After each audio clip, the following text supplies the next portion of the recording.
আসসালামু আলাইকুম ভিউয়ার্স, আশা করি সকলেই ভালো আছেন। আপনাদের দোয়ায় আমিও ভালো আছি। আজকের বিষয়টি হচ্ছে বাংলাদেশ সহ 14টি দেশের ভিসা নিষেধাজ্ঞা দিল সৌদি আরব সরকার। ভিডিওটিতে আমি বিস্তারিত আলোচনা করব, এজন্য অবশ্যই ভিডিওটি প্রথম থেকে লাস্ট পর্যন্ত দেখার অনুরোধ রইল। টেনে টেনে দেখলে কিছুই বুঝতে পারবেন না। তাহলে চলেন শুরু করি। আসসালামু আলাইকুম। সৌদি আরব সাময়িকভাবে ভিসা নিষেধাজ্ঞা দিয়েছে 14টি দেশের নাগরিকদের জন্য। এর মধ্যে আছে বাংলাদেশ, ভারত, পাকিস্তান, ইন্দোনেশিয়া সহ আরও কয়েকটি দেশ। এই নিষেধাজ্ঞা প্রযোজ্য হবে উমরা, ব্যবসা এবং পারিবারিক ভিসার ক্ষেত্রে।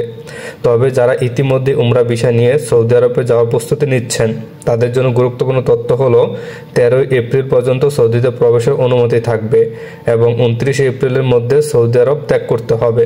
সৌদি কর্তৃপক্ষ জানিয়েছে অনেক যাত্রী দীর্ঘমেয়াদী ভিসা নিয়ে সৌদিতে গিয়ে অনুমতি ছাড়া হজে অংশগ্রহণ নিচ্ছে।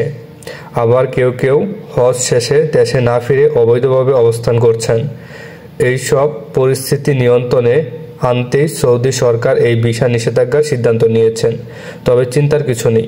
ধারণা করা হচ্ছে এই নিষেধাজ্ঞা সাময়িক এবং জুন মাসের মাঝামাঝি সময়ে এটি তুলে নেওয়া হতে পারে। আপনি যদি এই সময়ের মধ্যে সৌদি যাওয়ার পরিকল্পনা করে থাকেন তাহলে অবশ্যই ভিসা আবেদনের আগে সৌদি দূতাবাসের অফিসিয়াল সোর্স থেকে সর্বশেষ আপডেট জেনে নিন।